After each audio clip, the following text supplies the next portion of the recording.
अस्सलाम वालेकुम वरहमतुल्लाहि वबरकातुहू। जहेज़ ले जाओ, लड़की नहीं जाएगी। कई साल हुए मैं एक शादी में शरीक हुआ। शादी एक सियासतदान और सरमायादार की बेटी की थी और उनकी सिर्फ एक ही बेटी थी। एक बड़ी जायदाद की इकलौती वारिस थी। किसी अमीर ख़ानदान में रिश्ता तय हो गया। हम शादी में पहुँचे। बारात के पहुँचने का वक्त हो गया। एक वसीअ अरीज़ पंडाल सजा हुआ था।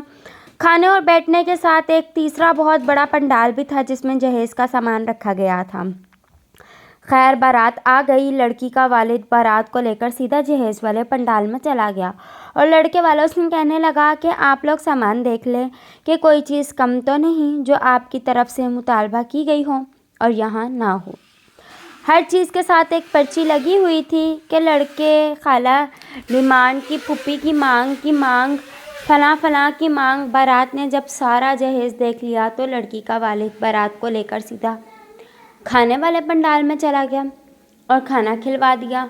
लड़के वाले कहते रहे कि पहले निकाह पढ़ लेते हैं फिर खाना खाएंगे। लड़की के का वालिद उनको टालता रहा और खाना शुरू करवा दिया गया। बारात और लड़की वालों की तरफ से हज़ारों अफराद इस शादी में शरीक थे। कोई छोटी शादी नहीं थी। खैर, खाना खा लिया गया। फारिग होकर लड़के वालों ने फिर कहा कि निकाह ख्वाह को बुलाएं। लड़की का वालिद बार बार पूछता रहा कि जहेज़ पूरा है, आप जहेज़ लादना शुरू करें। अब लड़के वालों को भी कुछ गड़बड़ महसूस होना शुरू हो गई और इनका निकाह करवाने का इसरार बढ़ता गया।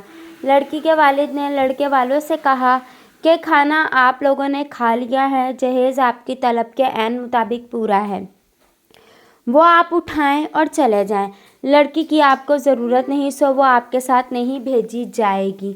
और ऐसा ही हुआ। लड़की के वालिद ने कई घंटों के बहस मुबाहिसे के बाद भी लड़की नहीं भेजी और बारात बग़ैर लड़की के वापस चली गई। लड़की के वालिद ने वहीं मौजूद अपने भाई के बेटे को बुला लिया जो कि माली लिहाज से भी कमज़ोर थे। निकाह ख्वाह को बुलाया और बेटी का निकाह भतीजे से करवा कर लड़की उसके साथ रुखसत कर दी। जहेज़ एक लानत है। अल्लाह हाफ़िज़ फ्रेंड्स।